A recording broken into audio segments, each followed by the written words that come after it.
તો ટેકાના ભાવની ખરીદીને લઈને કોંગ્રેસ આવ્યું ખેડૂતોની વારે કે જ્યાં ખેડૂતોના હિતમાં કોંગ્રેસ સરકાર સામે આક્રમક છે અને ખેડૂતો પાસેથી 100% ઉત્પાદન ખરીદે સરકાર તેવું કોંગ્રેસ કહી રહી છે। 100% મગફળી ન ખરીદી શકે તો ટેકાના ભાવનો તફાવત ખેડૂતોને આપે તેવી પણ કોંગ્રેસની માંગ।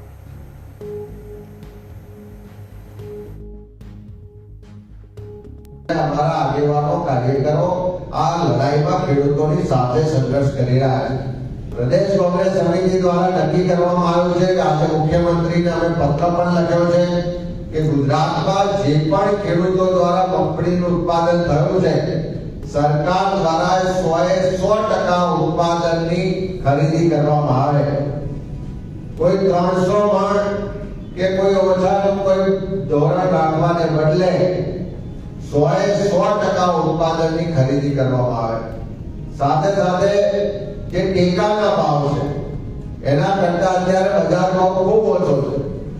एक बाजु सरकार टेकाना भावे खरीदीनी जे प्रक्रिया करे छे एनो वहीवटी खर्च ज खूब ऊंचो आवे छे पण बीजी बाजु खेडूतोने एना प्रमाणमां कोई लाभ मळतो नथी। ત્યારે સરકાર પાસે માંગણી કરીએ છીએ કે 100% ઉત્પાદનની ખરીદી કરવામાં આવે અને જે ટેકાના ભાવે જો તમે ખરીદી ના કરતા હોય તો ખેડૂતોની પાસેથી જેટલું ઉત્પાદન છે અને તમે જે ખરીદી નથી કરી એ જે તફાવત છે એ ટેકાના ભાવ અને બજાર ભાવ વચ્ચેનો જે પણ તફાવત આવે છે એ તફાવતની રકમનું ગણતરી કરી અને એ ખેડૂતના ખાતામાં સીધા એ તફાવતના પૈસા જમા કરાવવામાં આવે એવી માંગ